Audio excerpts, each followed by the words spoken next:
हुकूमत पारां गैर कानूनी तौर तरसल अफगान खे नेकाली ॾियण जो ऐलान कयो वियो आहे। कराची में प्रेस कॉन्फ्रेंस कंदे सूबाई वज़ीर नासिर शाह चयो आहे त ॾोहनि में मुलविस अफगान पनाहगीरनि खे कानून मूजिब सज़ा ॾिनी वेंदी।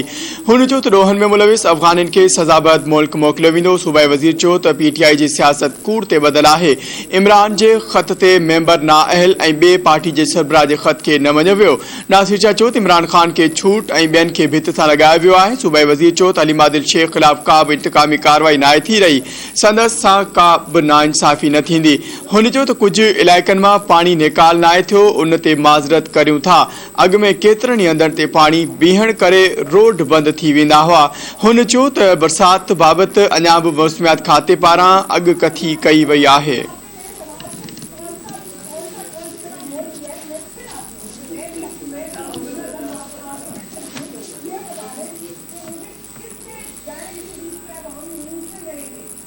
कराची समेत सिंध जे मुख़्तलिफ़ शहरनि में बरसाति जो सिलसिलो जारी आहे, जॾहिं त केतिरनि इलाइक़नि मां पाणी निकाल न थी सघियो आहे। कराची जे सदर आई चंद्रीगढ़ रोड, MA जिन्ना रोड, क्लिफ्टन डिफेंस, गुलशन इकबाल, गुलिस्तान जोहर, गुलशन हदीद, पिपरी, औरंगी टाउन, कोरंगी ऐं मेहरान टाउन समेत ॿियनि इलाइक़नि में हल्की हल्की बरसाति जो सिलसिलो जारी आहे। शहदादकोट में चौमासी जी बरसातुनि ज़िले झलमक्सी जा सवे ॻोठ बरसाती पानी बलोचिस्तान असेंबली जे MPA मीर तारिक खान मक्सी जे सैफ आबाद रिहाइशगाह में पिण दाख़िल थी रहियो आहे। सिकंदराबाद जे मुख़्तलिफ़ इलाइक़नि में तेज़ बरसाति बैदि लोठी डैम मां पाणी ओवर थी वियो। डैम जो पाणी ओवर थियण सबबि सवे एकड़ ज़मीन पाणी हेठि अची वई। रेती में चौमासी जी बरसातनि तबाही मचाए छॾी आहे। गुज़िरियल 6 ॾींहनि खां हलंदड़ बरसाति इंतिज़ामिया जी पथ वाइकी करे छॾी। सिकंदराबाद समेत केतिरनि ई शहरनि में मींहं जो वसकारो जारी आहे। रेड़की वेझो नऊं कोट में चौमासी जो बरसाति पवण बैदि गटरनि जो गंदो पाणी कब्रिस्तान में काई पियो। इंतिज़ामिया के बि जोगा क़दम न खयां आहिनि, जंहिं सबबि शहरीनि खे ॾुखियाईनि खे मुंहुं ॾियणो पइजी रहियो आहे। वारिस ॾिनूं माछी ऐं बरपासे वारनि इलाइक़नि में बरसाति तबाही मचाए छॾी। 2 हफ़्तनि खां हलंदड़ बरसाति ॿियनि फसलनि खे बि नुक़सान ॾिनो आहे। पीरबसण में ॻोठाणनि पारां पाणी निकाल न करण ख़िलाफ़ एहतिजाजी मुज़ाहिरो कयो वियो। पीरबख्श जलालानी ॻोठ मां बरसाती पाणी निकाल न करण ख़िलाफ़ एहतिजाजी मुज़ाहिरो करे नारेबाज़ी कई वई। उन मौक़े ते ॻोठाणनि इम्तियाज़ जलालानी, काशिफ नवाज़, आमिर अली, सोहेल अहमद ऐं ॿियनि चयो त 1 महीने खां बरसाति पवण सबबि ॻोठ में केतिरा ई कचा घर ॾेई पट पइजी विया आहिनि, पर पोखियल फसल मुकमल तौर तबाह थी विया आहिनि। हुन चयो त बरसाती पाणी ॻोठनि अंदरि सिंधु दरिया जो ॾेक ॾेई रहियो आहे, जंहिं सबबि ॻोठ में चौपायो माल बि मुख़्तलिफ़ बीमारियुनि में मुब्तला थी वियो आहे ऐं ॿारनि समेत ॻोठाणा मलेरिया ऐं ॿियनि बीमारियुनि में मुब्तला थी विया आहिनि। नाअहल इंतिज़ामिया ॻोठ मां पाणी निकाल करण लाइ के बि उपाउ नाहिनि वरिता। खानपुर महर ऐं भरपासे वारनि इलाइक़नि में बरसाति तबाही मचाए छॾी। 20 खां वधीक अझा ॾही पट पइजी वञण करे रहवासी खुले आसमान हेठि बेयारो मददगार वेठल आहिनि। ॻोठ रमज़ान लाशारी में GL अलहदिनो लाशारी, सुल्तान नवाब कहर वज़ीर समेत 20 खां वधीक पोरियतनि जा अझा ॾही पिया।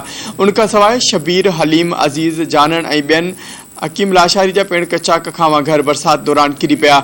बरसाति मुतासिरनि कुटुंब अझा ॾही पवण खां पोइ खुलियल आसमान हेठि बेयारो मददगार वेठल आहिनि।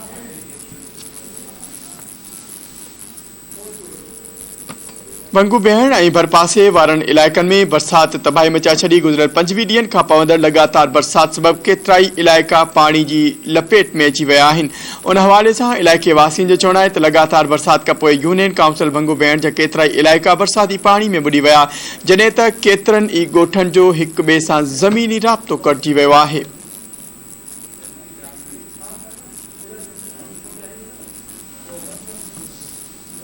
GS हिंद क़ौमी महाज़ गगर पारां धारी आबादकारी ख़िलाफ़ GM सियाल, अदीब असगर बाग़ी, अली अहमद केसरानी, इदरीस केसरानी, नानू मीरानी, राशिद सिंधी, फरदीन सिंधी, फ़हीम ज़ोहरानी ऐं ॿियनि जी अॻवानी में गगर फाटक खां मलिक प्रेस क्लब ताईं एहतिजाजी रैली कढी धरणो हयो वियो।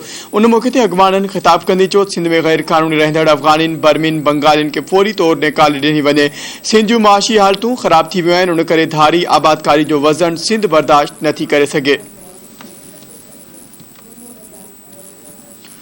खबरुनि जो सिलसिलो अॻिते वधाईंदासीं। ख़बर शामिल कंदासीं त बिलाल काका क़त्ल केस में गिरफ़्तार जवाबदारनि खे हैदराबाद जी अदालत में पेश कयो वियो आहे।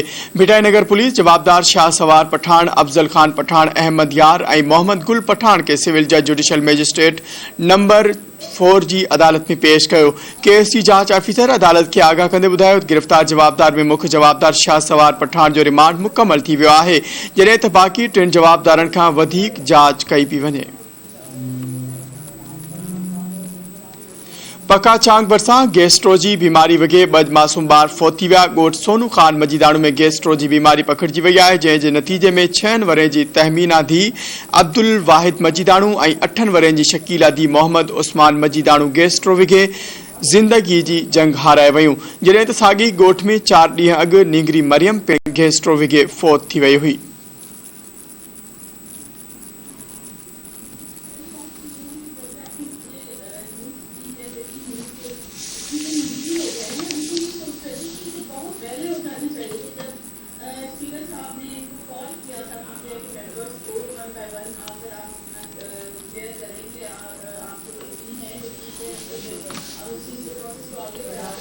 ठारूशा बरसां भित किरण सबब मासूम बाड़ो दबजी फौत थी वियो। ॻोठ ठिठ गोराव में बरसात दौरान घर जी भित किरी पई, जंहिं नतीजे में 8 वरह जो मासूम बाड़ो वहीद चना दबजी फौत थी वियो। ॿुधायो वञे थो त कंडियारो वासी पोहरियत हिदायतुल्लाह चना ॻोठ ठिठ गोराव में माइटनि वटि आयल हो, जिते तेज़ बरसात सबब ज़बू हाल भित ओचितो धमाके सां किरी पई, जंहिं जे मलबे हेठां दबजी फौत थी वियो आहे।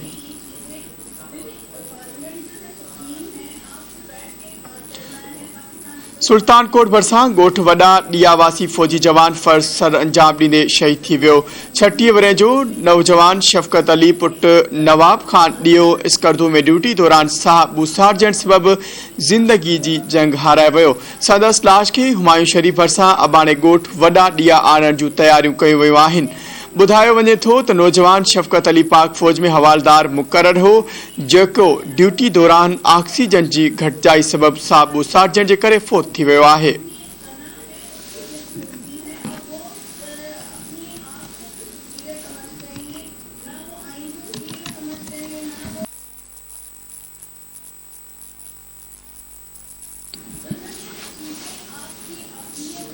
खैरपुर में हफ्तो अॻु अगवा बैदि क़तल कयल नीगर इस्माइल कल्होड़ो जी पोस्टमार्टम रिपोर्ट जारी कई वई आहे। पोस्टमार्टम रिपोर्ट में मौत जो कारण मालूम न थी सघियो आहे। सिविल अस्पताल जे डॉक्टर अबू तालिब पारां जारी कयल पोस्टमार्टम रिपोर्ट मूजिब नीगर जो लाश मुकम्मल तौर मिटीअ सां भरियल हो। नीगर जे खाबी जंग गायब हुई, अखियूं बि ॾिसण जोगियूं न हुयूं। अखियुनि ऐं जिस्म जे मुख़्तलिफ़ हिस्सनि में जीत भरियल हुआ। रिपोर्ट मूजिब नीगर जा कन ऐं वात गायब हो, जॾहिं त ज़बान अधु खां गायब हुई।